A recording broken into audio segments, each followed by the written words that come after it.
तो क्या करोगे? मैं कह दूं अब क्या करे, तो कोई वैश्विक बीमारी है, दुनिया बदल रही है, सब अपना अपना संभाल लो। मैंने ऐसा नहीं किया। रोज टीवी पे आया, रोज देशवासियों से बात की, कभी ताली बजाने के लिए कहा, कभी थाली बजाने के लिए कहा, कभी दिया जलाने के लिए कहा।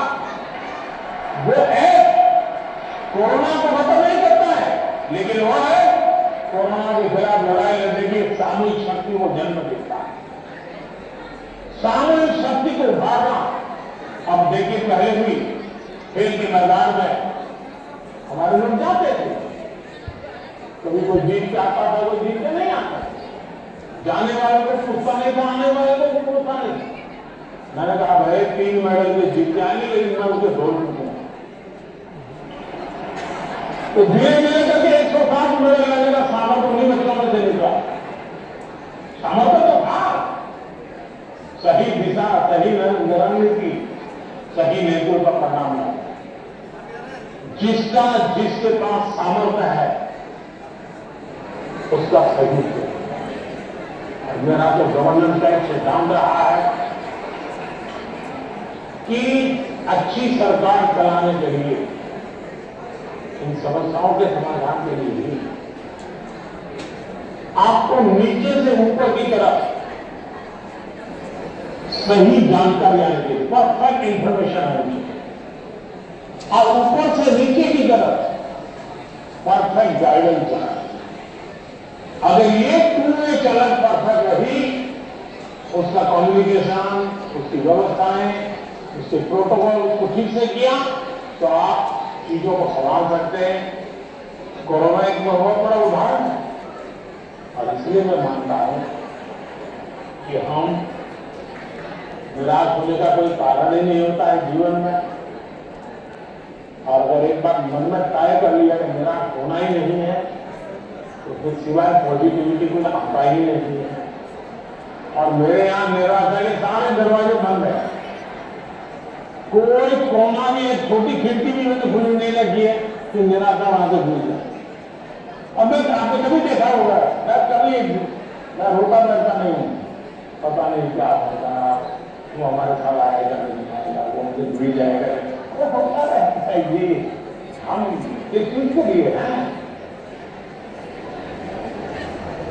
और इसलिए मैं मानता हूं कि जीवन में आत्मविश्वास से भरे हुए और अपने लक्ष्य के विषय में। और दूसरी बात, जब कोई निजी स्वार्थ नहीं होता, खुद के लिए कुछ करना तय होता है, तो निर्णय में कभी भी दुविधा पड़ा है।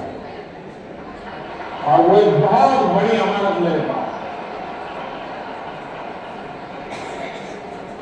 मेरा क्या, मुझे क्या, इससे मेरा कोई लेना देना नहीं, सिर्फ और सिर्फ देश के लिए करना और आपके लिए करना, ताकि आपके माता पिता को जिन मुसीबतों से गुजरना पड़ा, मैं नहीं चाहता कि उन मुसीबतों से आपको गुजरना पड़े।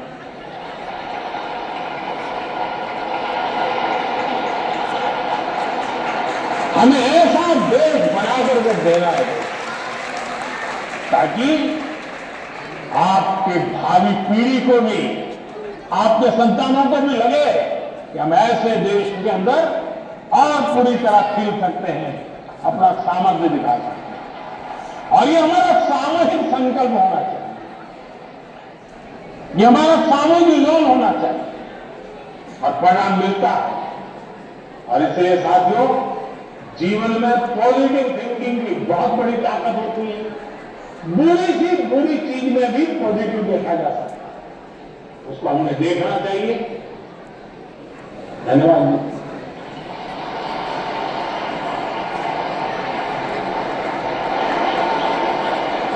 पीएम सर, आपने अत्यंत सरलता और सरसता से हमारे सभी प्रश्नों का समाधान कर दिया।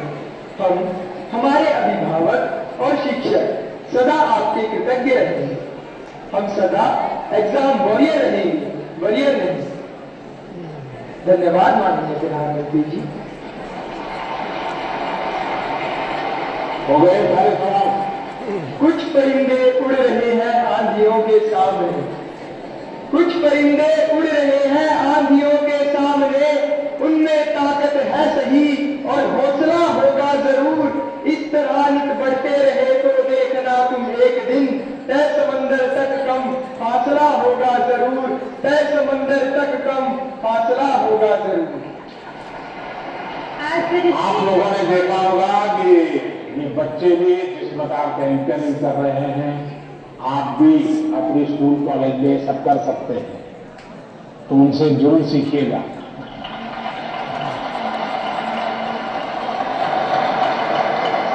As the distinguished morning of Pariksha Pe Charcha 2024 concludes, we extend our sincere gratitude to Honorable Prime Minister Shri Narendra Modi ji for his wise counsel and inspirational touch.